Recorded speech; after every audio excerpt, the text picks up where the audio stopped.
union with the Oil Workers International that created OCAW. Within 10 years, he had become the International's Citizenship Legislative Director. Many have noted that Mizaki was one of the first labor leaders to build ties with the environmental movement. He linked the hazards in the workplace with hazards in the environment. He showed how workers and the public shared similar concerns about health and safety. He pioneered the Blue-Green Alliance that continues to advocate for green blue-collar jobs, build union reading clubs, and pushed his members toward social justice unionism. Mizaki was a coalition builder and worked with allies for clean water and air, single-payer health care, free education, and just trade policies.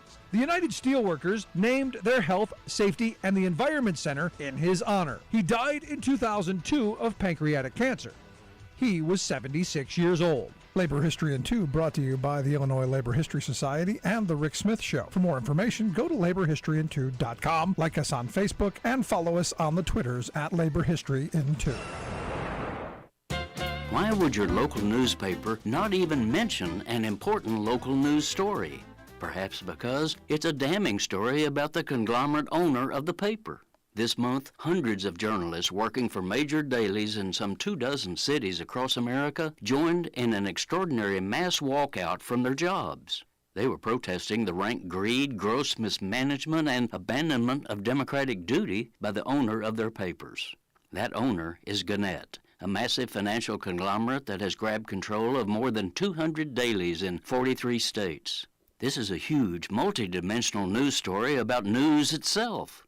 But where was the coverage? Big story number 1. Unbeknownst to most people in these communities, they no longer have a local daily paper. Control over everything from news content to price now belongs to bean-counting strangers at Gannett headquarters hundreds of miles away. Big story number 2. More fundamentally, control has moved from journalists to bankers. Gannett is owned by SoftBank, a Japanese hedge fund that has rapaciously looted American newsrooms to grab extravagant fees, salaries, and profits for its rich financial hucksters. Big story number 3. The workaday hometown reporters, photographers, and others who actually produce Gannett's papers are making a gutsy stand against the profiteer, not just for themselves, but for the essential ideals of journalistic integrity and grassroots democracy. Biggest story of all. Gannett's 200 papers cravenly joined in a concerted blanket cover-up of this story, stiffing the public they're supposed to serve and disrespecting the ethical stand of their own employees. Even Gannett's flagship paper, USA Today, which regularly reports on other labor actions, took a dive on covering the journalistic malfeasance of its own overseer.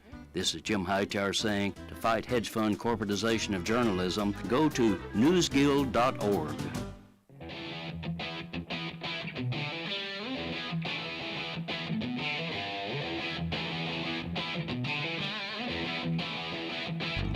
Welcome back to the Rick Smith Show. Now, here is Rick Smith.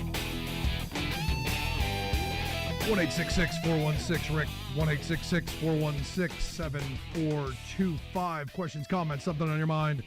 Want to hear it? Good on our friends in Maine. Huge victory up in the state of Maine as the No Rights at Work people were pushing to make Maine one of those so-called right-to-work states. And again, this is one of those, and I love the Dr. King quote because it's perfect. It is absolutely true that what they peddle as a right to work comes with no rights and no work. Look, who could be against the right of someone to actually work? No one. But to work for poverty wages in desperate conditions, that we can discuss. And good on the folks in Maine. There was some, from what I understand, there was some scary moments where this potentially could have happened.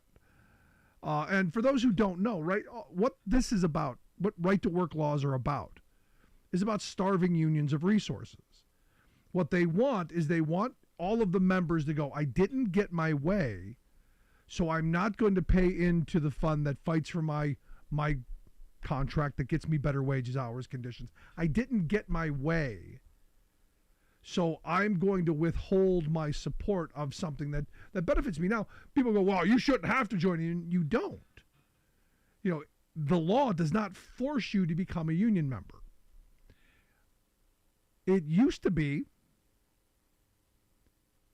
that you had to pay for what was presented for you. So the contract that I've worked under for 30 years was negotiated by business agents and lawyers and executive committees and all kinds of worker committees and all kinds of stuff went into building this contract to get me the superior wages, the incredible health care benefits, and the retirement security that I enjoy. What they want is they want people to believe that you can get that for free, that you're going to get a free lunch, that you can freeload off your coworkers. And I've had people say, well, I shouldn't have to. And you go, you shouldn't. And you can go somewhere else. That's how it's always worked, because not every job is a unionized job. I wish it were. I wish every job paid a living wage with good health care and retirement security. I wish we had that kind of economy. But good on the folks in Maine for quashing this, because it needs to happen, which is why I keep hoping that at some point we, the working people of this country, come around to the idea that we do need to pass major comprehensive labor law reform in the form of the PRO Act, undo all of the horrible of Taft-Hartley, and give workers the ability to collectively bargain. Again, you don't have to be a member, but you do have to pay for what you get. And I've told this story a bunch of times. It was probably 12, 15 years ago. The Chamber of Commerce in my neighborhood held their gala, and they had a popular speaker come in. And I'm like, I would like to see the speaker, please. And they said, well, ticket prices are this much. And I said, well, no, I want the member rate. The member rate was free. And they're saying, well, you're not a member. And I go, well, what's that got to do with anything? You're pushing these no rights at work. You're pushing the same thing in the workplace. Why can't I freeload on you? Well, that's not how it works. I go, well, then maybe you should stop advocating for what you won't let me do. And this is one of those things where you go, corporate America understands. They understand that when workers organize and come together, they have power. And that power manifests itself in better wages, hours, conditions, better opportunities, all kinds of things. And they don't like that. That means more for you, more for the person who right now is running the punch press, or the person who's driving the truck, or sweeping the streets, or swinging the hammer. It's about putting more money in your pocket, better opportunities under your family's roof.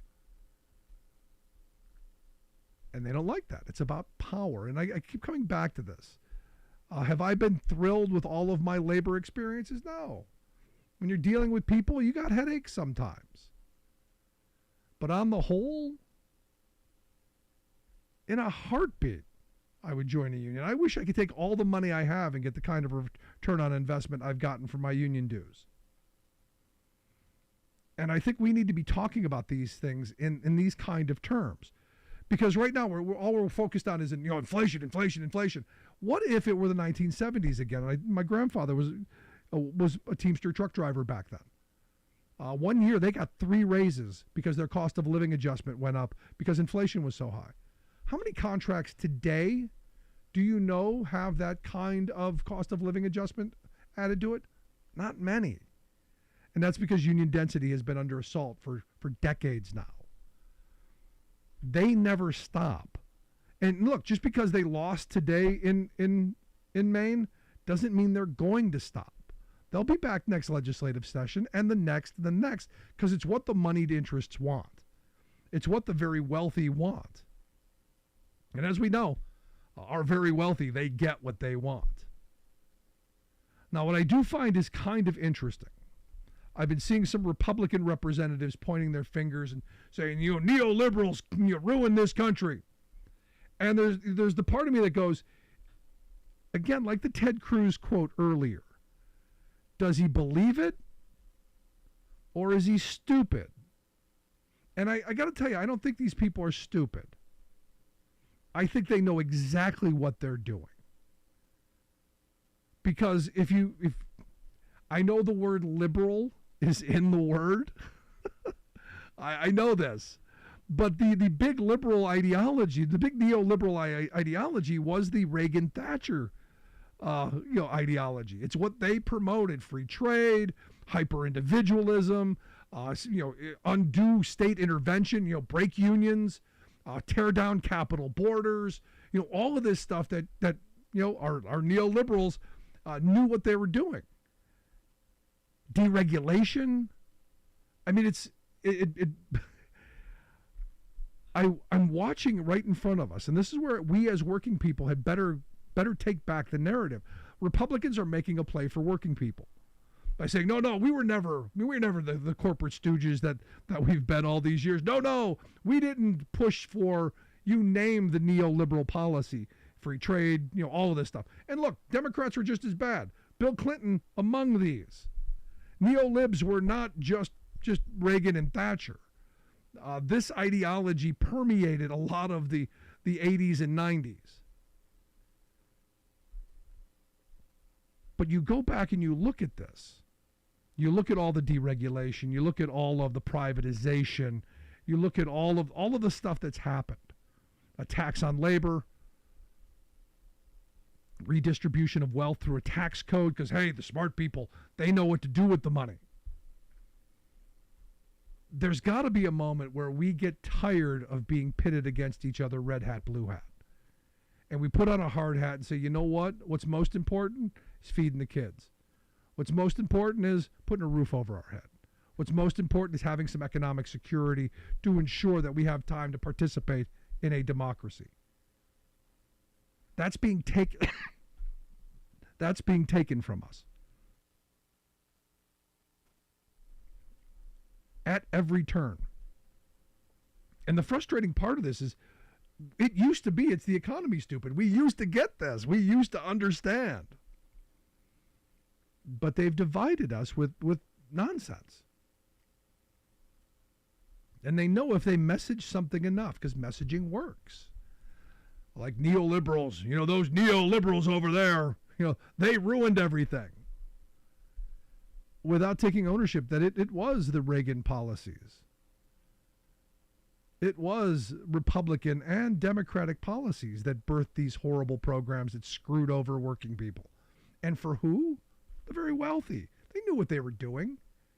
I had someone tell me, free trade didn't work. I'm going, no, it worked pretty well. Free trade worked beautifully, worked exactly as it was supposed to. It got us addicted to being consumers. We have to spend. It got unions, broken down. Wages have been suppressed for 40 years now. It did all the things that it was supposed to do. More power in the hands of the few. The very wealthy sitting in our corporate boardrooms, they're never more powerful than they are right now. And we're eating each other. We're fighting each other. There's this great scene in the movie Hoffa. If you've ever seen it, with Danny DeVito and Jack Nicholson. Great movie in my view. But there's a scene where they're going to the RTA bus strike scene, and there are a whole bunch of workers out there, and they're ready. They got their picket signs, and they're ready to strike. And the camera goes up to the window where the CEO is, where the chief of police is, where the mayor. You get all these bigwigs and having their drinks in the evening hours. And down below, you can they look like little ants down below. They're just mulling around. The rabble, the unwashed masses, just rambling around. And they're watching through the window, and Hoffa's they're marching with a reporter, and he said, "Do you expect violence?" And he goes, "Well, what if it comes?" That kind of stuff. And it gets to this scene where all of a sudden all the doors around the crowd open up, and there are big flashes of light, and just a mob of people come out with sticks and bats and all kinds of stuff. And there's just this huge mass of humanity, this violent ball of pain and suffering of people who just, at the end of it, want to put food on the table, want to make a living, need to make a buck to make it through the hard times. the Jay Gould, I can pay half the working class to murder the other half. This is it. This is what's happening in this moment. And they're pounding each other. And it's not like they've got uniforms on, so they know who's hitting who and which side you're on and which side you're on. These are just working class people in this giant hub of humanity and violence and blood and sweat and tears. And they're just beating each other senseless.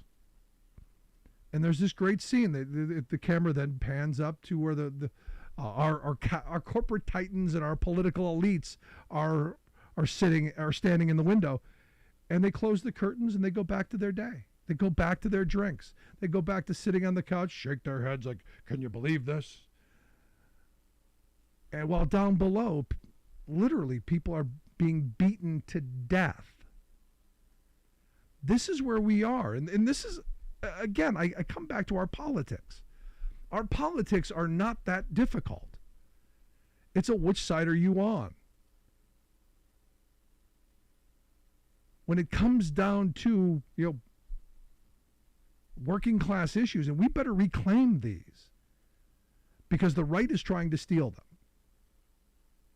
They've sold this idea that we're going to all be, billionaires and millionaires, and I wish some people would be. I want people to be okay.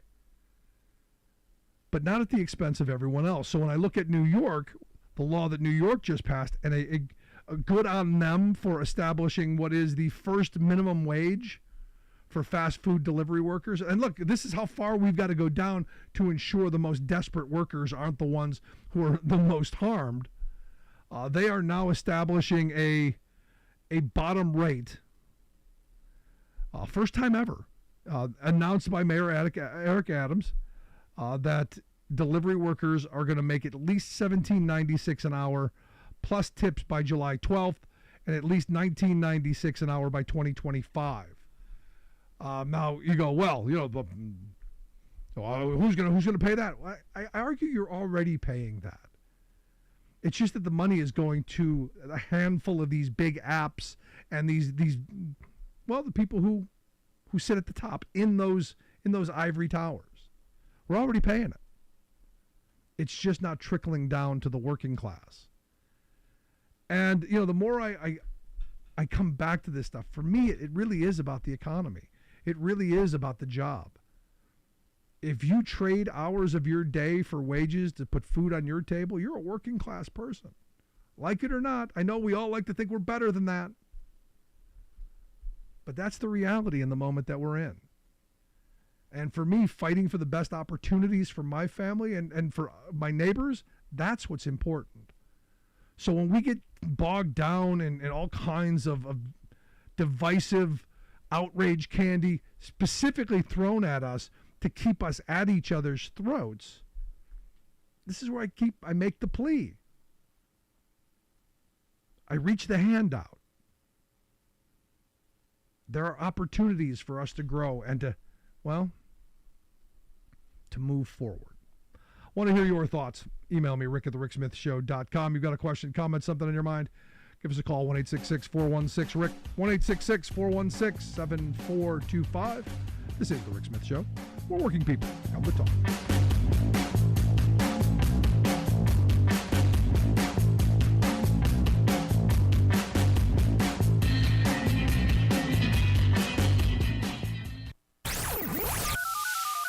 The phone lines are open. Give Rick a call at 1-866-416-RICK. That's 1-866-416-7425. I'm Rick Smith, and this is Labor History in 2.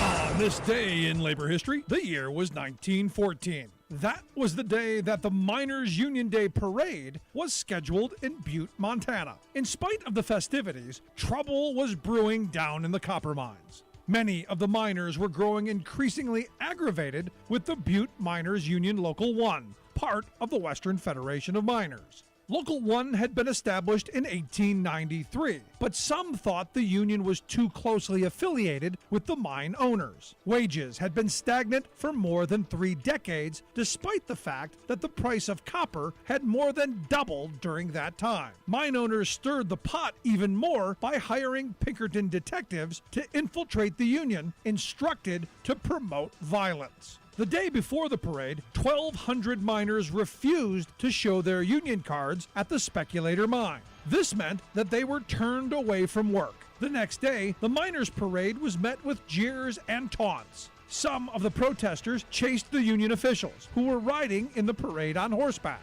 The angry crowd swelled and decided to attack the union headquarters.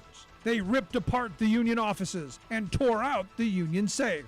They took the safe to a field and blew off the door with dynamite, finding $1,350 inside. Alderman Frank Curran tried to disperse the crowd, but they tossed him out of the second-story window of the union's office. Fortunately, he landed in a pile of carpeting that had been ripped out by the angry mob. He escaped with a broken arm and dislocated ankle. 10 days later, an unknown assailant blew up the miners' union hall. Citing the violence they had encouraged as an excuse, the mining company declared it would no longer recognize the union. Labor History in 2 brought to you by the Illinois Labor History Society and The Rick Smith Show. For more information, go to laborhistoryin2.com. You're listening to The Rick Smith Show, where working people come to talk. So I got an email during the break. John writes, tax cuts, tax cuts, tax cuts. I voted for Trump for tax cuts. And look, you know, I've had people tell me this, and at least they're honest. He says, Dems always want to raise my taxes. Joe Biden wants to raise my taxes and give money to undeserving miscreants. And look, you know, this is the right-wing view, isn't it? That anyone who needs help from their government is a miscreant, is a lowlife. And I'll tell you, I'll be the first to say, I'm not ashamed to say that I'm where I am because our government, when I was a child, reached its hand out and helped put food on our table, put a roof over our heads. I'm alive because I was able to go to a hospital and get health care because my mother didn't have it. Because there were no jobs in our neighborhood. We weren't on the bus line. It just, you know, it was what it was. And the 1970s for a single mother was not an easy time. Last one hired, first one fired was generally how things worked. And to say, look, you know, helping me was a mistake, I'm sure, you know, some people would say. But the amount of taxes that I've paid back over my working life, you think about the investment of a couple $100 a month to put food on the table, a couple $100 a month to keep a roof over. I've paid that back, and I know a lot of other people who have as well. I've paid that back with an incredible amount of interest. So for me, part of you know, social programs are investments in the future, are investments in people's lives to help them lead the kind of productive, very blessed life that I have had. The very fortunate, because you asked me as a 10-year-old, would I be where I'm at? No, couldn't have even fathomed it. But I want that kid growing up where I grew up to think that there's hope, there's opportunity, there's someone that cares. So when I look at this kind of response, it's all about tax cuts. Republicans are for tax cuts. You go, that's what they tell us, isn't it? But again, tax cuts for whom? Who exactly are getting these tax cuts? Well, House Republicans are they're on their way to considering a trio, a hat trick of horrible tax bills. The one of them, I love the name, the Tax Cuts for Working Families Act. I mean, it's beautiful, isn't it? We're helping working families because we care. But when you drill down into the numbers, and according to the Institute on Taxation and Economic Policy, our 1% are wealthy, you know, the folks sitting in the ivory tower, they would reap about $28 billion, whereas the folks at the bottom, that lower fifth, would be about 1.4. In actual monthly dollar numbers or yearly dollar numbers, our richest 1% would pocket about $16,500. They're going to get about 16 grand. If you're in the bottom 20%, $40. Maybe dinner, really cheap. No, not even dinner. Maybe I don't even know what you get for $40 anymore. But this is what this is. You're gonna get about $40. If you're in the top 20%, you're reaping the mass of this tax break. And they go, well, how are they going to pay for it? You know how they're going to pay for it. They're going after Biden's Inflation Reduction Act. They're going after what was and is helping us address the climate, because they can't have that. So the idea is, if we steal from the future, we can give the tax breaks now. And they're not even saying that it's going to spur growth. Remember the good old days? Do you remember the good old pie? Go back with me in the way back machine, with me, if you will. Do you remember when Republicans said, tax cuts pay for themselves because we're going to generate more activity, and it's going to make corporations bigger and create more jobs? Remember when they at least used to, prime you for what you were getting? Remember that? Oh yeah, those were the days. Well, they at least put on a song and dance. There was at least a little circus with the bread, a little bread with the circus. There was a little something. They didn't even try now. It's not even about that. You're getting $40. Shut up and like it. Because it's really about ensuring that the top 20% going to get about over $60 billion. Well, maybe you working stiff, maybe you'll maybe a fast food meal for your family. And this is the frustrating part of this, because they're not even trying to lie anymore, because they know we've already seen it. You go across the board, you look at these companies who bought back all these stocks, and we've given them all massive tax breaks, because hey, they need the cash, they need the capital, they need the liquidity so that they can invest in more factories and more machinery and more workers. And they're captains of industry. They know what to do. They're gonna get to work. And look, they are smart. They're brilliant. They pay for the best minds to come up with the most lucrative schemes that make them richer and the rest of us poorer. And look, I don't begrudge them of that. They've figured the game out. They've rigged the game. They've got the loaded dice. I'm waiting for us to wake up to this. Working people used to be streetwise. You used to see a con coming. Now we just keep getting hit by it, but it's tax cuts. Because they've trained us like Pavlovian dogs that anytime we hear the word taxes to start foaming.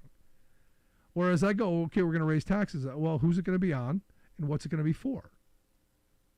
I'm not against paying taxes. I think we absolutely need them. And I think Joe Biden's done a pretty good job so far. I think the fact that we're beginning to do some heavy investment in our infrastructure is long overdue. The fact that we're reshoring some manufacturing, especially in the chips sector, long overdue, desperately needed. And something we should, as a country, be uniting around. This is the part that just gets, I am going, this used to be popular. Why isn't it now? Oh yeah, red hat, blue hat. I got to hate the guy over there because he's got a red hat or a blue hat on.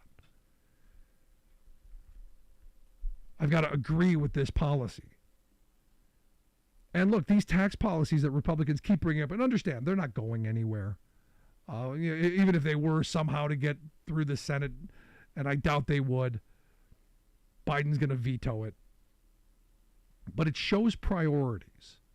It shows who's on whose side. The fact that if you're in the bottom 20%, they thought enough of you to give you $40. I think that should show you how they feel about you. Maybe I'm wrong, but I do want to hear your thoughts. Email me, rick@thericksmithshow.com. If you miss any portion of the program, make sure you grab the podcast. Wherever you get your favorite podcast, you'll find ours. Quick break. Right back. Stick around.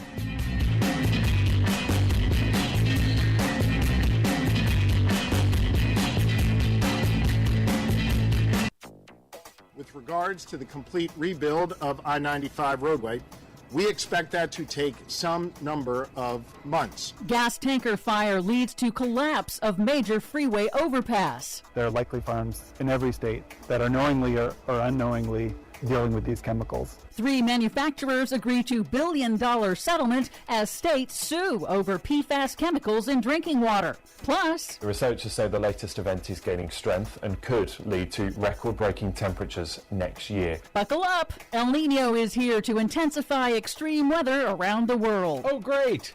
All of those stories and more straight ahead from BradBlog.com. I'm Brad Friedman. And I'm Desi Doyen. Stand by for 6 minutes of independent green news, politics, analysis, and snarky comment.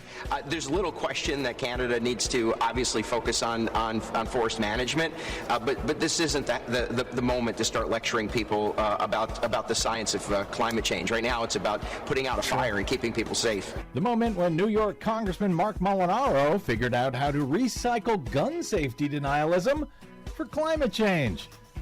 This is your Green News Report. All right, Desi Doyen, as fires continue to rage in Canada, you've got great news about El Nino. Yes, unfortunately, El Nino has officially arrived. The naturally occurring periodic warm pattern in the Pacific Ocean that gooses global temperatures is expected to strengthen over the winter, according to the National Oceanic and Atmospheric Administration.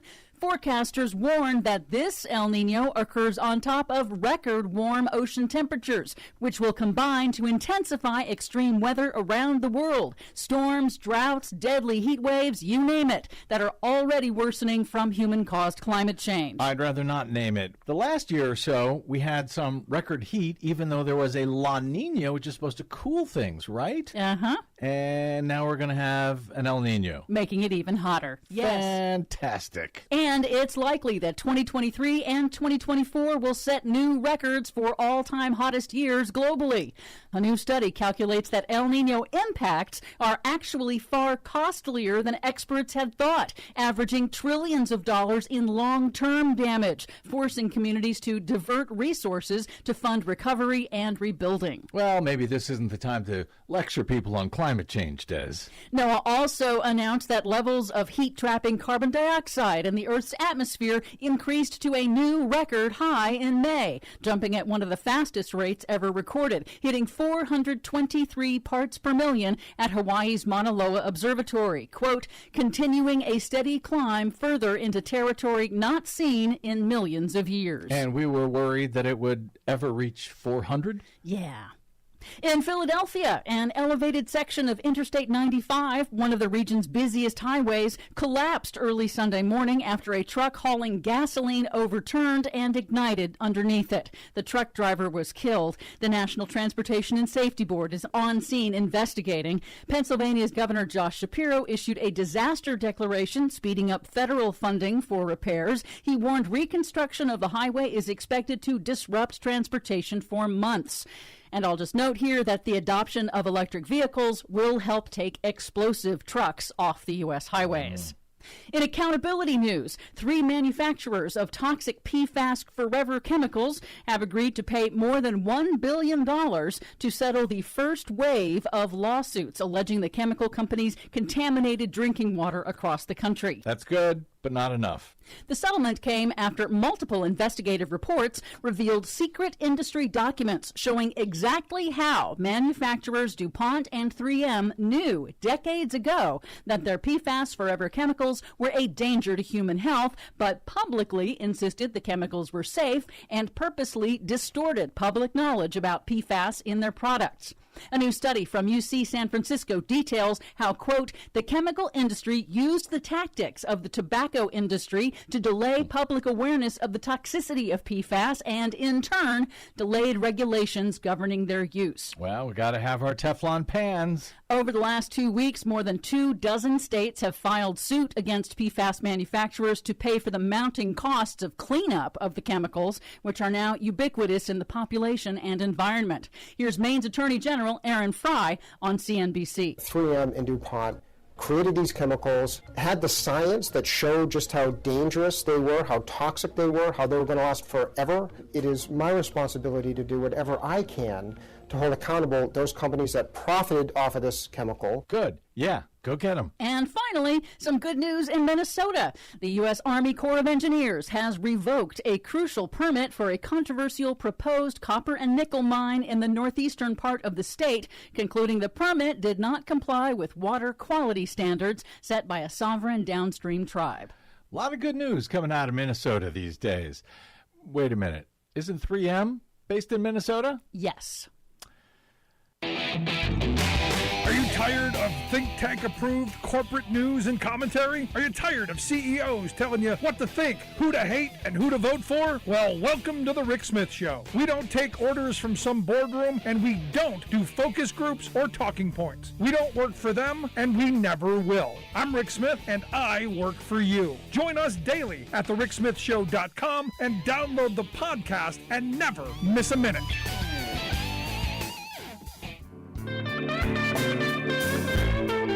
Welcome back to the Rick Smith Show. Now, here is Rick Smith.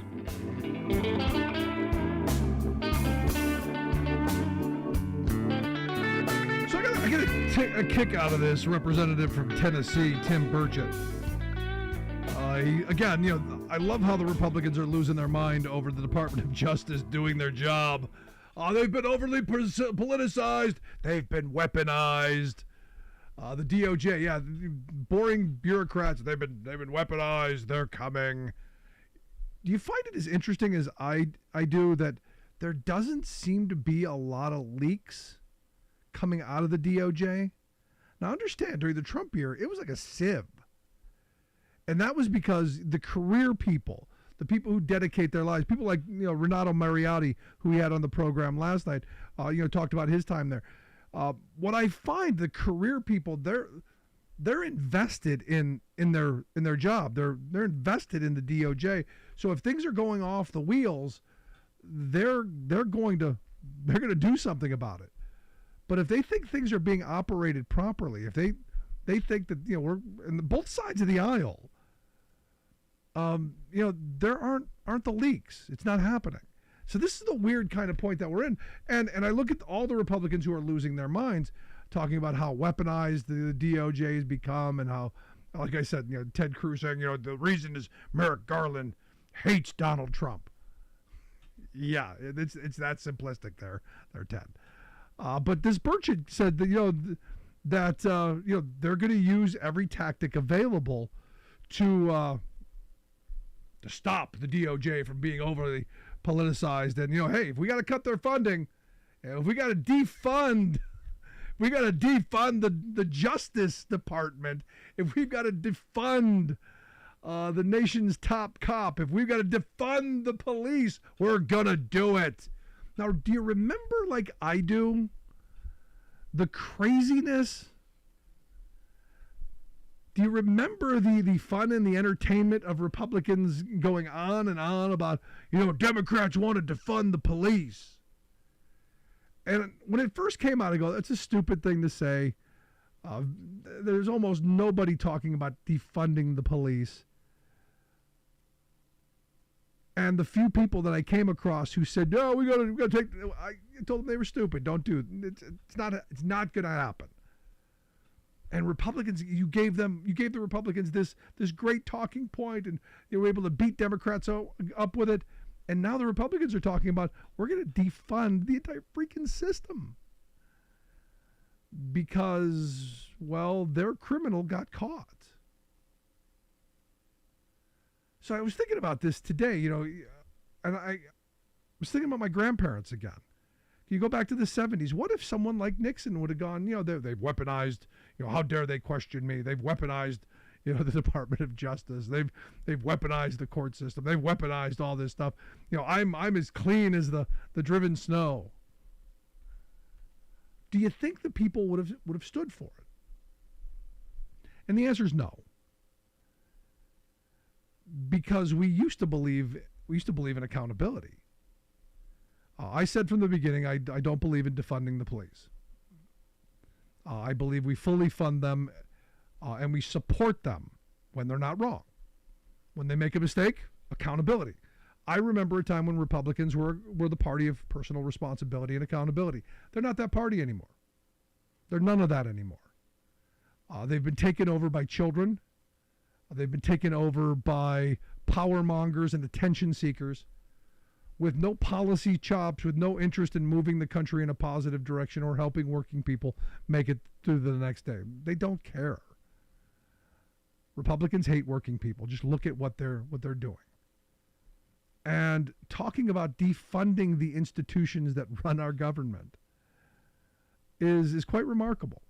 Because remember, conservatives used to believe in preserving institutions. They were the ones who, we don't believe in tearing things down. The Republican Party right now is a bunch of radicals, sadly. And I keep saying, please, bring your party back to somewhere near the sane line. Just somewhere. I'm not even talking about fully sane. Just somewhere near. And, we're in this moment. And I want to hear your thoughts. 1-866-416-RICK. 1-866-416-7425. Are you surprised that we're in this moment where Republicans are doing the things that they're doing, throwing the temper tantrums that they throw on the numbers? Look, there have always been the handful of attention seekers. There's always been the one or two. There was always the Ron Paul. There was always the Dennis Kucinich. There was always the one that was way out that, that got the attention for a minute, that asked the question that I argued back then had to be asked. But they, I think, believed that things had to get done. We've got people right now who the truth doesn't matter. Reality doesn't matter. And as long as it fits their narrative, they're going to, do whatever they want. I look at this thing with Marjorie Trainwreck Green.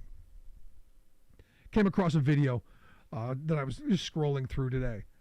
And it's her, during a committee assignment. It's her during a committee assignment saying that when she was in school, there was a gun, there was a shooting, or kids brought guns to school, and the kids had all these guns, and it was all because Joe Biden was president at the time and signed the gun ban in school zones, and none of it was true. It was not even remotely close to true, but it sounded good. Let's go to the phones. What's your name and what's on your mind? Hello, it's Alice. Hey, Alice. What I wanted to say was I am not a bit surprised. We have steadily seen the Republican Party lose their minds over the past, I'm going to say 35 years. Really, I think it started, I believe, in the 70s, and then it's just gained traction. And you're right. They lie as easily as someone changes their socks, I guess.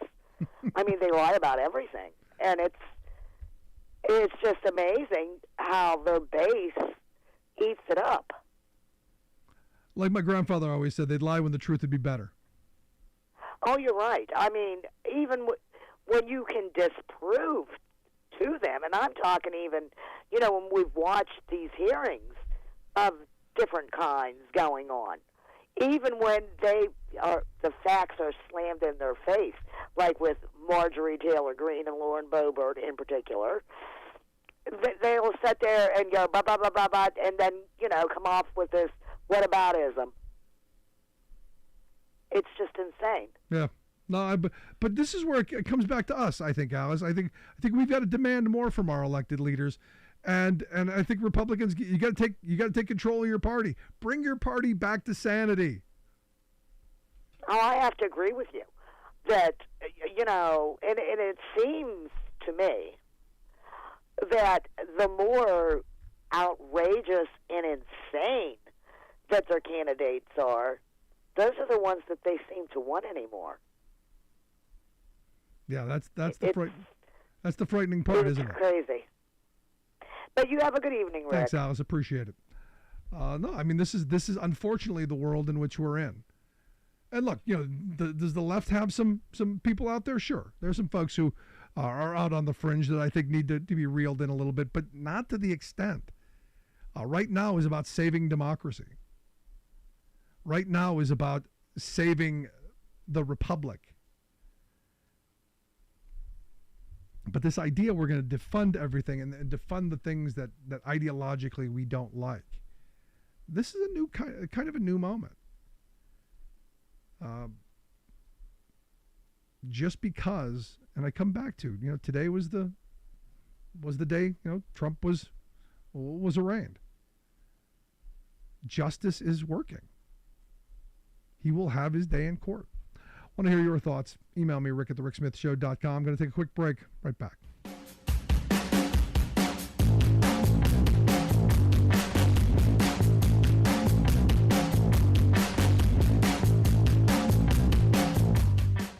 We are AFGE, the American Federation of Government Employees. We represent 700,000 federal and D.C. government workers who are the vital threads of the fabric of American life. We support our nation's military. We take care of our nation's veterans. We protect our nation's borders. We respond to our nation's crises and natural disasters. We provide services to our nation's seniors. The American Federation of Government Employees. We work for America. We are AFGE, the American Federation of Government Employees. We represent 700,000 federal and D.C. government workers who are the vital threads of the fabric of American life. We support our nation's military. We take care of our nation's veterans. We protect our nation's borders. We respond to our nation's crises and natural disasters. We provide services to our nation's seniors. The American Federation of Government Employees. We work for America.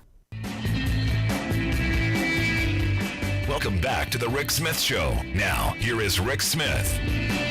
So I've been waiting all day to talk to my next guest about the big perp walk.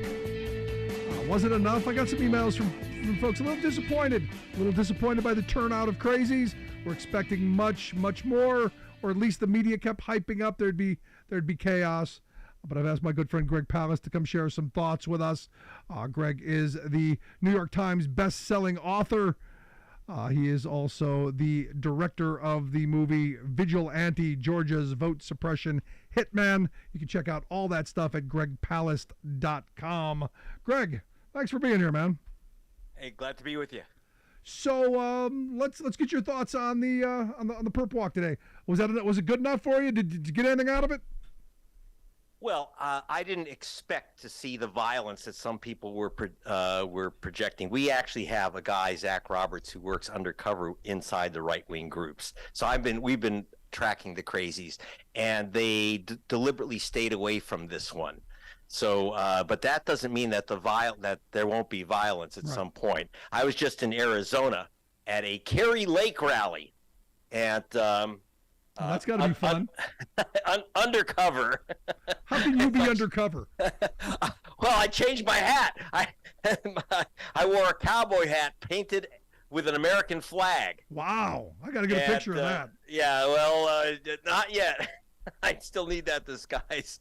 So instead of my investigative reporting. So we did that. But, Kerry Lake is saying if they come for Trump, they're going to have to come through me and 73 million Americans, and most of us are active members of the NRA. Now, she wasn't saying that like we're going to be marching in the streets like the NAACP. I think she mentioned NRA for a different reason. So the problem is I don't expect the kind of organized activity you had on January 6th. What I do worry about is nutcases trying to be heroes. If I were Jack Smith, I hope he has a lot of body armor and a lot of people around him. Yeah, this is the thing. I mean, I worry that the DIM are going to take the marching orders because there was a guy yesterday that we talked about, the caricature of Florida man who said, this is going to make January 6th look like a playground. All we need's the order. And I don't doubt that guy would, if Trump said, get your gun and come to the streets, I don't doubt he would. Well, here's what we have to be concerned about. Merrick Garland dawdled for 2 years before appointing a special prosecutor. And in fact, Jack Smith was not assigned to do the January 6th analysis of Trump's crimes. And there's a very obvious crime, which is that if you're a policeman and you're watching a break-in at a bank, you can't just sit there, chewing bubble gum and forgetting about it. You're responsible. Right. So failure to act is a very, very serious, to carry out your federal duties is a very serious crime. So I'm waiting for Jack Smith on that, but he smartly divided his grand jury into two parts, one in Washington, which will probably take on the January 6 issues, which wasn't in his remit, but Merrick Garland cannot stop a special counsel from going where evidence takes him. In the case, so then he took the Florida route. Now I realize that is strategically difficult because you got a Florida jury and a Florida Trump judge, but he would have spent months and months arguing about whether the case should be in Florida and D.C. And he's more than aware that if Trump can kite this trial past the election, and if he gets elected, he will pardon himself on January 20th at 12:01 p.m. I have no doubt about it. So Jack Smith knows he's running against a clock. One of the things that I'm very disappointed in, I have to tell you, is that I was actually shocked that the Wall Street Journal came out and said this was a political prosecution, picking up the GOP line, even though they're quite anti-Trump, they don't want him to be the candidate. I think they realize he's going to be there. So they're coming up with this idea that it's a political prosecution. I want people to read that indictment. It reads like a novel. I've done a lot of work for Justice Department and others, and I've done racketeering cases, and I have to tell you, it's a beautifully written indictment. I printed it off. Yes, and one of the things people have to understand, Jack Smith had no choice. Let me give you a few things that the press seems to admit. To me, the number one thing, if I were going to the jury to put this guy in an orange outfit, is that he told his lawyer, there are only 12 boxes. They said, look, the archives and the Justice Department need to know how many boxes you have. The FBI wants to know how many boxes are there. And Trump said 12. And yet he was being sent cell phone photos. And I love the fact that the indictment actually has cell phone photos in it, not just attached. It's very unusual. They showed those cell phone photos that were sent directly and personally to Donald Trump by his so-called body man, who's now his co-defendant, Nauta. And they show 100 boxes. In one picture, I count 50.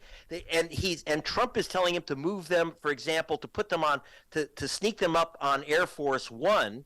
Not Air Force One, excuse me, his private jet. But then Melania complained because there was no room for all her luggage because they were trying to move from Mar-a-Lago for the summer up to New Jersey. And she said, oh, there's no room. So she's literally like leaving a trail that we have these boxes which we're not supposed to have. And it's not minor stuff, including, for example, he shows the plans to attack Iran. Yeah. To attack Iran to his publisher, Ghostwriter. They don't have security clearances.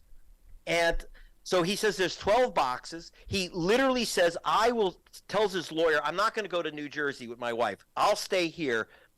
He didn't have to meet with the FBI. But Trump, while they came to get the boxes, to look through the boxes, Trump personally came down and told the FBI, that's it, I'm an open book. So he didn't even have to incriminate himself. He didn't have to tell that lie. He wasn't expected to be at the FBI meeting. His attorney signed a piece of paper saying, here's the 12 boxes, and we found 38 documents, confidential documents. Here they are in a folder.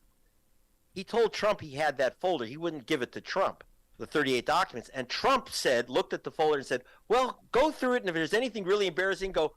And he made a note to just literally throw away the documents. Yep.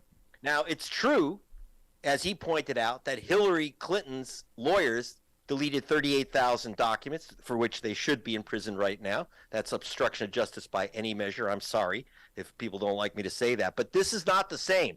That was Hillary Clinton's lawyers. This is totally different. This is Donald Trump himself saying destroy the evidence. Donald Trump himself sending dozens of boxes, hiding them in a bathroom. I love it that there's a chandelier in the bathroom. I guess he was expecting Putin to show up. He's hiding in the bathroom. Then he's shifting them around to storage units. Then he's taking them off, stealing them. It's theft, by the way. He's stealing these documents from the United States government and sending them to his private thing. And what is the point of it? The point of it it looks like he was showing that document about the invasion of Iran as a response to General Milley, who said, I was afraid this guy was going to invade Iran to stay in office, to create a crisis. Now we know what that's about. Obviously, he asked Milley for the plans to invade Iran, and so Milley was completely freaked out. And so it came out in a book that he was calling the White House every morning to the Chief of Staff, Mark Meadows, saying, we're not invading, are we? We're not invading, are we? Let's not invade. Let's land this plane safely. Let's not invade. And what Trump was doing was saying, oh, look, it was Milley's idea to invade Iran. Here's his plan. So no, we have plans probably to invade Canada too, but he was afraid. He was forced to give these plans to Trump. And here's the problem: we don't know where those plans are right now. I suspect that the Ayatollah knows where the plans are, that the Iranian government knows where the plans are, or maybe the Medellin cartel. Do you realize how valuable that is to him? To them? This is a get-out-of-jail-free card for anyone. This is dangerous stuff. Do you think he sold them? Do you think they found their hands? They found stuff found in the other people's hands? Because I've said from the beginning, I thought that this was really all about his ego. And he was, hey, look what I've got. And the fact that he showed them and said, hey, I shouldn't be showing you this. You shouldn't be seeing this, kind of feeds into my thinking. But do you think he actually sold some of this stuff? Well, I know that's Tom Hartman speculating, but we can only speculate on that. I think it's so far we know what he's done. The reason he was showing off the invasion of Iran documents to his publishers who don't have security clearances is that he is using this to respond to Milley. He says, see, Milley is saying that I wanted to invade Iran, but it's not true. I got this document from him. It's his fault. In other words, what he's doing is J. Edgar Hoover. Yeah. He's got all these documents, so if someone says something, he's got these secret documents which he thinks will protect him. So it'll protect him against charges from the General Milley. Remember, Milley was the chairman of the Joint Chiefs of Staff and the guy who got conned into taking that walk over to the church and tear gassing protesters to clear the way. And he's apologized all over the place since then. He's totally embarrassed by this business with Trump. So he hates Trump, and he was really afraid of what Trump might do. So Trump needs to use these documents the way J. Edgar Hoover did. I've got something over your head. I've got documents. You don't know what they are. The problem is this is very, very different than when I hear that, Biden took documents, Pence took documents. Yeah, but the minute someone said, where are the documents? We want to go through them and see if there's confidential documents. They hand them right over. Right back. This guy lied and lied and lied, forced his he had these two lawyers resign. They had to. In fact, one of them is turning state's evidence. He has no choice. Lawyers are supposed to keep your confidence. So you say, look, here's the real story of what's going on if you're their client. What you can't do is ask a lawyer to participate in a crime and help you cover it up. Nope. That just makes them a criminal too. So they had to resign. They had no choice but to turn over this information to the Justice Department. So his own lawyers will be testifying against him. But, that's still going to be very hard to get a conviction, just so you know. I just want to let you know right now. Yeah, no, I see, but here's the thing. I think he will be convicted. I just don't think he's going to do any jail time. Well, one, I don't know if he's going to do jail time. So far, every person that's been convicted of withholding documents and hiding them has gone to prison. The only people that have gotten away, like General Petraeus, he showed his girlfriend and biographer his notebooks with code in them, which he should have never done. But that was, and he had to pay a $100,000 fine and had a went through a period of criminal probation. But he did turn over, when they asked him for it, he turned it all over. He confessed. All these guys have confessed. But no one who has tried to hoodwink the FBI that I know of, not one, has failed to go to jail. So, but the question is getting 12 people, and it must be unanimous with a Florida jury, and all you need is one MAGAite, to say, right. I don't care. No, I'm not going to convict this guy. He's my man. Yeah, well, we're going to see. And that's it. He's off. Greg, appreciate the time, man. As always, great stuff. The website, gregpalast.com. If you want more information. Thanks, brother. You're the best. Thanks, Rick. Our good friend, Greg Palast. Quick break. Right back.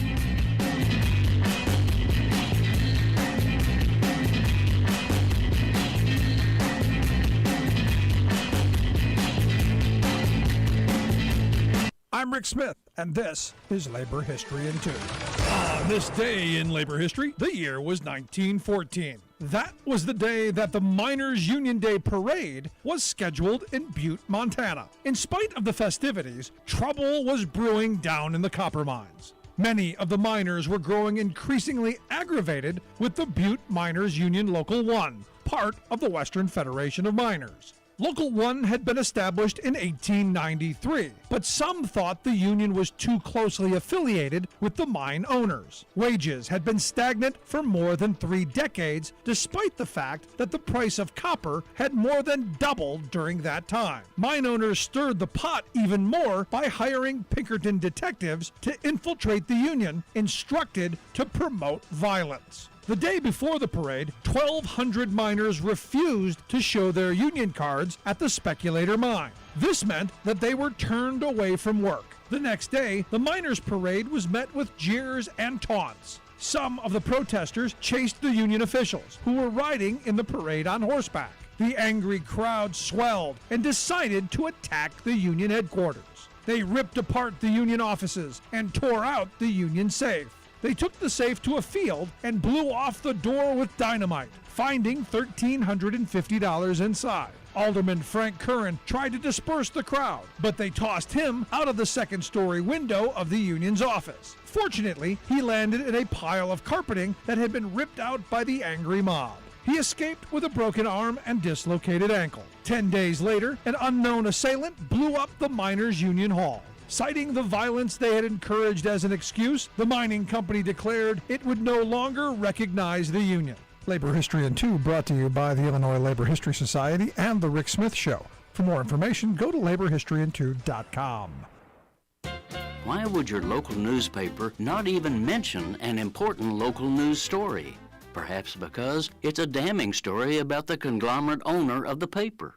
This month, hundreds of journalists working for major dailies in some 24 cities across America joined in an extraordinary mass walkout from their jobs. They were protesting the rank greed, gross mismanagement, and abandonment of democratic duty by the owner of their papers.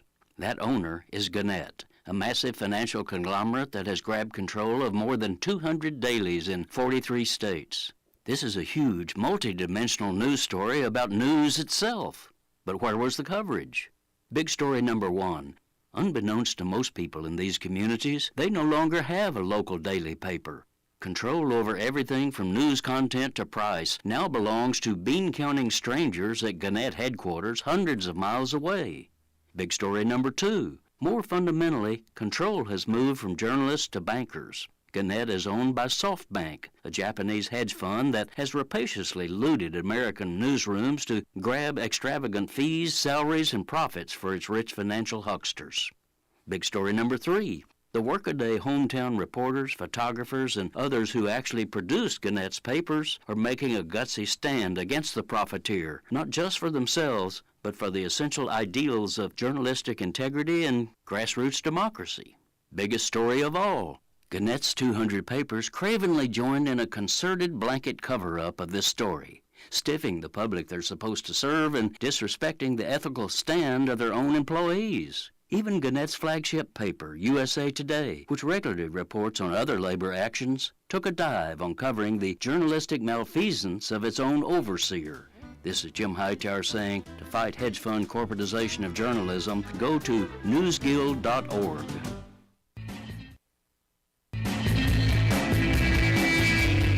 Welcome back to the Rick Smith Show. Now, here is Rick Smith. So yesterday we talked about the guy who, basically looked like your caricature of Florida man. And he said that, January 6th was going to look like a playground.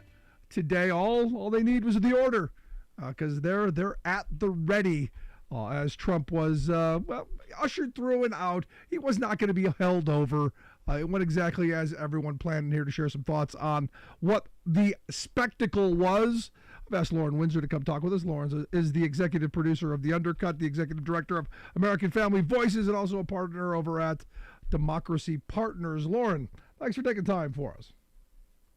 Thanks for having me on, Rick. So give me the sense. What we see today? So, generally speaking, it's another one of these big hype protest events where you get there and it ends up being, almost, one for one media to protesters. There was a lot of media staked out around the courthouse, and spanning the traditional media, broadcast, digital print, but streamers and more independent grassroots journalists. So I would be surprised if the protesters outnumbered the media presence by too much. Yeah, well, all the people looking to capture the insanity. Which kind of that's kind of the interesting interesting play that you see in a lot of these events. And I've gone to a number of them over the years where I remember when Joe the unlicensed plumber came here to Harrisburg, and there were like 6 of them and like 300 of everyone else. And I guess that feeds into our almost want to see craziness. Well, there was a lot of crazy. I mean, there were people more so on the right than the left, but there were counter protesters there for sure. Supporters of Trump were the majority, and a lot of them were very. It had a circus type atmosphere to it. Well, hello, have you been here since 2015? Are you new? It's kind of been a circus. Yeah. But I mean, it's not your sort of, I think the typical conservative you would picture. It was very much more like fringy shirts that say crazy things about Biden and the Biden crime family. Trump won, get over it, losers. There was a counter protester named Xavier that I thought was hilarious, but he had this suit on, and all over it said, FUCK Trump, all over the suit. And he had two different signs, and one of them was "Happy Birthday, Trump, FU," and the other sign said, DeSantis is the P word. And so he attracted a lot of attention all day. Yeah, these events are for people who, their parents must not have loved them enough or held them enough as children that they have to do these performative things to get attention. At the end of the day, for me, though, it's about someone being held accountable who has never in his 70-plus years on this planet been held accountable. And as I said yesterday on the show, this is a guy whose parents never told him no, an example of bad parenting. And look where he is all these years later, finally, possibly, maybe being held accountable. I'm curious your thoughts of the event that happened inside the courtroom. Were you near any of that? No, I mean, you couldn't get anywhere. Really, it was a large perimeter around the building itself. We were stationed in front of the entrance when he arrived. So when Trump arrived at the courthouse, the motorcade went down underneath. It was into a parking garage that's underneath the facility. And so we saw that come in through the back. But you didn't see him get out of the car or, get into the car because all of that was underground. Yeah, some of the images that came out of it, though, he didn't look good. Look, he's taking it from all sides. And this is what happens, maybe when you crime. Maybe don't do that. Yeah, maybe don't. I mean, I think that his luck is beginning to run out. He has succeeded in, being Teflon Don for so long that he just thinks that it, I guess, will happen and be that way into perpetuity. But, losing the election to Joe Biden removed some of that Teflon. And now we're seeing, really, I mean, when you've lost John Bolton, his former military advisor, is now, on, cable television, cable news, talking about how, bad it looks for Trump. I think, when you've lost John Bolton, it says, speaks to the degree of shit that you're in. And now you've got, Now you've got Alan Dershowitz, who has come out and said, it's not maybe not a smoking gun, but it's a gun with fingerprints on it.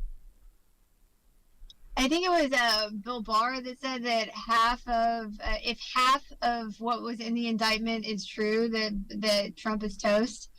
So, I think that, it's not just his indictment, though. It's the hush money payments. It's Georgia. It's January 6th. That's also being investigated by Jack Smith. Even though Trump drew Eileen Cannon, one of his appointees who has acted favorably, ruled favorably for him in the past, I think that it defies any logic, rationality, sanity whatsoever for him to be able to avoid all of those things. So, I don't know. All the lawyers that I follow on Twitter, that I talk to, about this, what they think is going on is, that he's facing serious prison time, that he's going to go to prison. No, I don't think he's ever going to prison, but I think he will be found guilty. I just don't know that I got to think Biden at the end of it will do something. I just don't see a president going to jail. I know a lot of people are angry with me for saying that, but I just don't know that happens. So I don't want to get the hopes up, because we've been hearing this a lot, Lauren, over the last 6 years. They've got him. Mueller's coming. He's going to resign. I've heard all of this stuff. Today was an important day because he actually was indicted. He actually was arraigned. He is going to stand trial at some point, and that's an important thing, I think. It's very important, but I think for me, it's more important to have the verdict come in before the election than after the election, because I just think that he needs to face a jury before, every Republican candidate running is going to eventually line up to say, I'm going to pardon him. This is, Vivek Ramaswamy was on site today, and he was the first GOP contender to say that if he won the nomination and won the presidency, that he would pardon Trump. And he called on every other contender for the GOP nomination to do the same thing. And so it's crazy to me that this is going to become a litmus test for the field to say, oh, I'll pardon him on the first day, or I'll pardon Trump, period, whatever. I would like to see some justice served, and not, just this becoming a political bargaining chip. Yeah, but here's the thing. I mean, to get a pardon, don't you have to, admit to some things? I mean, isn't there a process by which you have to take some bit of responsibility? Something? Maybe ask one of your lawyer friends that. So last question I've got for you, and looking at this, now that it's over, was it all that we were expecting? I mean, there was a lot of hype. This was going to be revolution. There were going to be armed people in the streets. Did it meet that level of expectation? I've been in some hardcore protests, tens of thousands of people. I know you have. And over the past decade of being in the field, chronicling grassroots movements, this was not exceptional. The only thing that made it exceptional was the fact that it was a second arraignment of a president. Everyone was kind of like, oh, this is crazy, this is historical. It's a historical moment, but it wasn't super theatrical. There wasn't any sort of revolutionary guard, and thankfully, we don't want to see strife and violence in American streets. So I'm glad that it was a little bit more. Yeah. I'm glad that it didn't live up to the violent hype that people wanted to say was going to be there. No, I'm with you. And the most disappointed person today that didn't happen is obviously, in my view, Donald Trump. But Lauren, I appreciate the time. As always, great stuff. Keep up the amazing work you do, and I hope you'll come back and talk to us again real soon. Thanks, Rick. Have a great day. Thanks so much, our good friend Lauren Windsor. Want to get your thoughts? Email me, rick@thericksmithshow.com, or give us a call, 1-866-416-RICK, 1-866-416-7425. This is The Rick Smith Show for working people.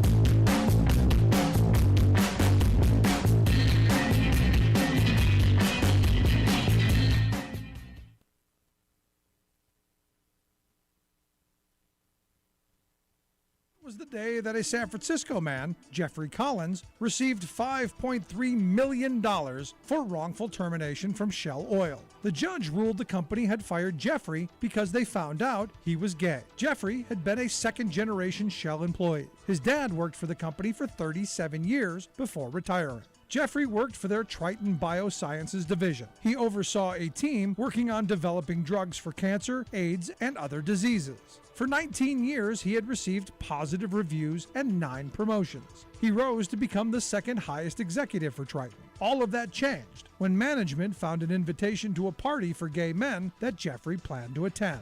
And for that, they fired him. The company claimed they made this decision after reevaluating his performance. They stated that they felt Jeffrey could not be effective as a leader once his team learned of his off-the-job activities.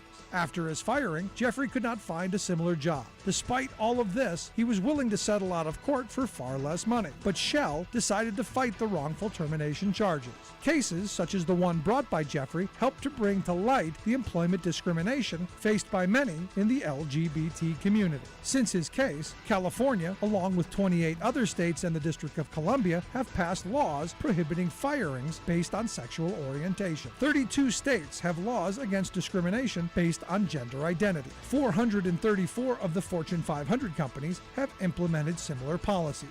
Yet, despite these gains, protecting and improving LGBT rights on the job remains an important fight for today's labor movement. Labor History in 2 brought to you by the Illinois Labor History Society and The Rick Smith Show. For more information, go to laborhistoryin2.com, like us on Facebook, and follow us on the Twitters at Labor History in 2.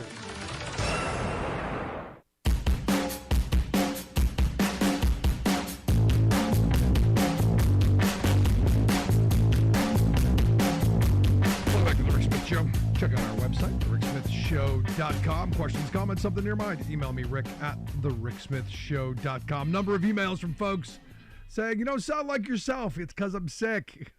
Got the COVID last week. I'm on I think this is day 6. Thursday, Friday, Saturday, Sunday, Monday. Yeah, day 6.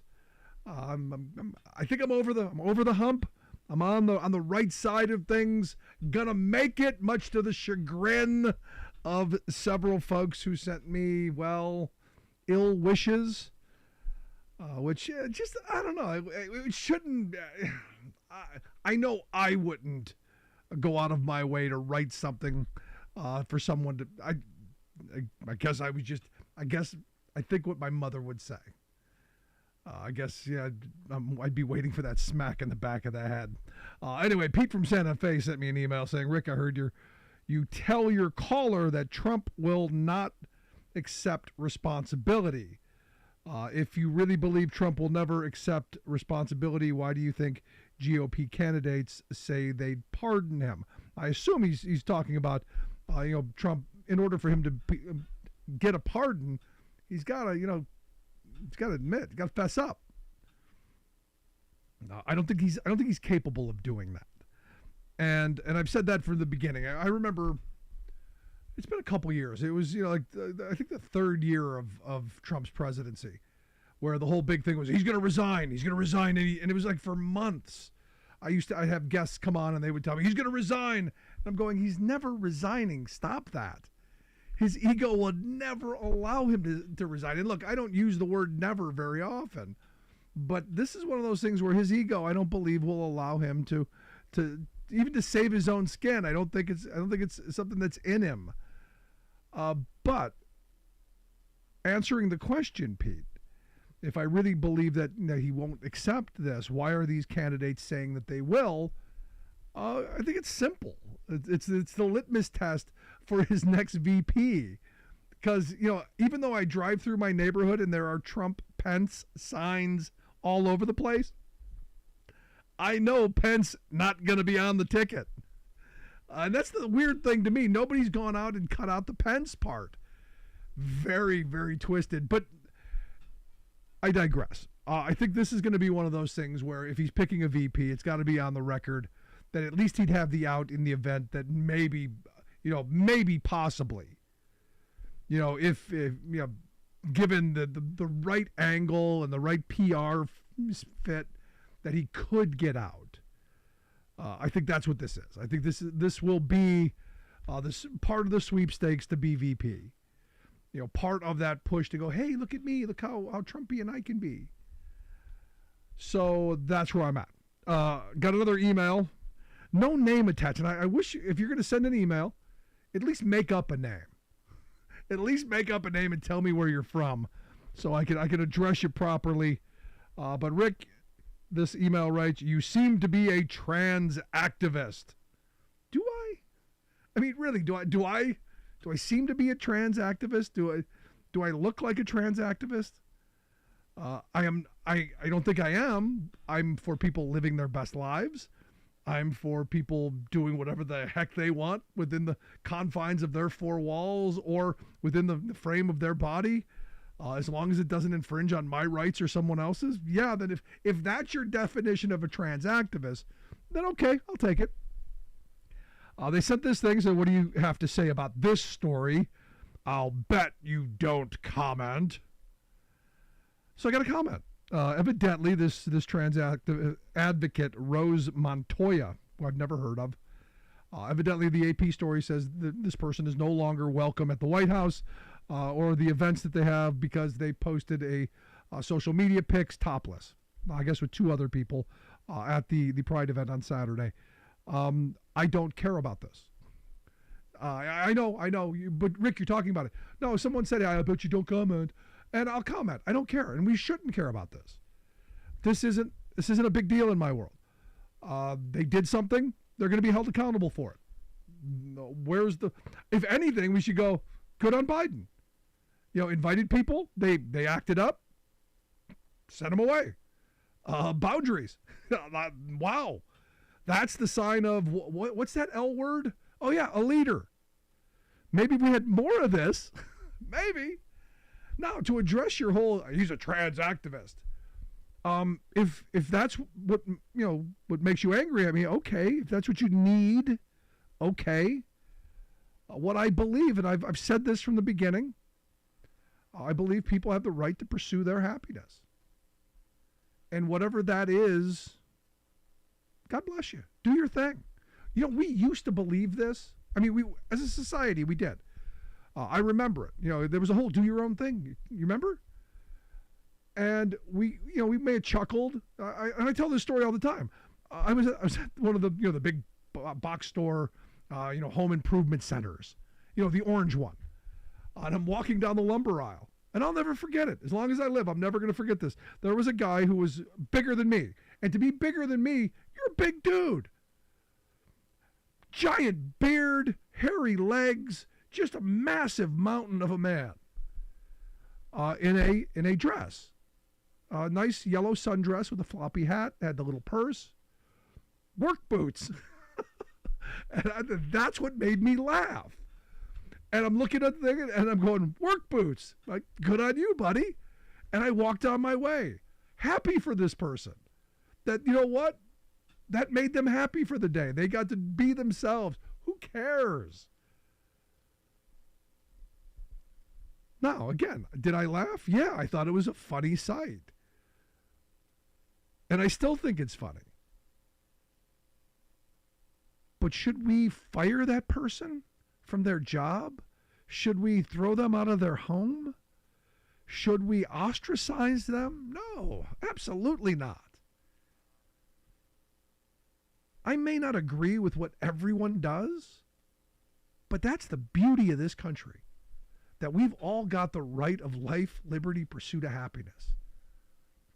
We have an opportunity to lead our own journey.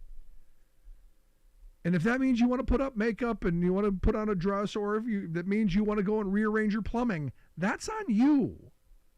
This idea that we've got, people, Christian conservatives telling everyone how they should lead their lives without looking at themselves, that's a problem for me.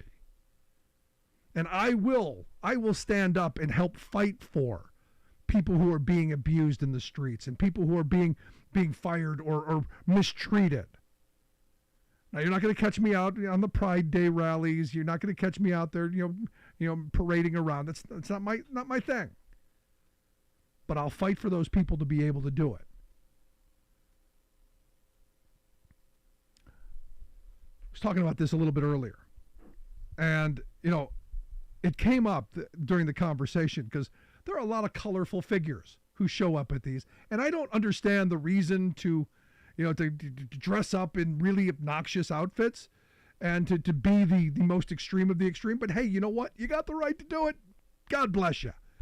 I don't understand it, though. And the person I was talking to said, you know what I'd really like to see in these pride rallies? I'd like to see people showing up as doctors and lawyers.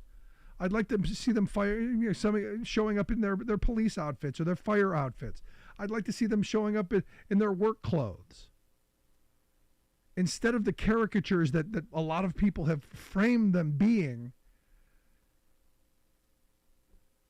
show that these are average, everyday people. These are your neighbors. These are your friends. This is your family. These are your children. Your parents, your brothers, your sisters. Yeah. So they say, well, you're a trans activist. I'm a human activist. I'm someone who says as long as what you're doing doesn't hurt anyone else, you've got the right to do it. And that may be the libertarian part of me, but it makes sense. And we're just in this weird spot where, man, it's that everyone's pointing their finger at someone else while not looking at themselves. I love Republican policy of let me tell you what's wrong with you. Let me tell you how to fix you. And you look at the things that they do, it's angering. And this is where, if you're going to call me a trans activist, I will wear that. And I'll wear it proudly. Probably not with a big bouquet of roses and a big flashy display. But if it means standing up and fighting for people who are being oppressed, who are being abused, who opportunities are being taken from just because they're a little different, then yeah, put me in that activist camp. But here, if you expected me to go, no, I'm all on the side of this person who went topless. This is an egregious violation. I'm not going there. Because there are boundaries, there are borders, there are things that you should be held accountable for. And thank goodness we got an old guy in the White House who understands that. Maybe this is what needs to happen. Maybe Biden needs to get the strap out. Get a switch off one of the cherry trees and marches himself down to the Capitol. He's calling for violence. No, I'm not. I don't think Biden could get the switch off the tree. And I love Joe Biden. I'll be honest. I think, honestly and truthfully, best president of my lifetime at this point. Has done some things that I think are really, really important and in the coming years are really going to pay dividends. It's something that really, if once we get past the red hat, blue hat stuff, and if we look at it objectively, I think Biden has done one heck of a job. And history will remember him well. That's my views. I want to hear yours, though. Email me, rick@thericksmithshow.com. If you want to call me names or ask if I'm an activist, by all means, I want to hear it. And if you dare me, I'll bet you won't comment on this. I can pretty much guarantee I will. Email me, rick@thericksmithshow.com. Thanks for putting up with my COVID and my coughing. Thanks for being here. We'll see you back here next time.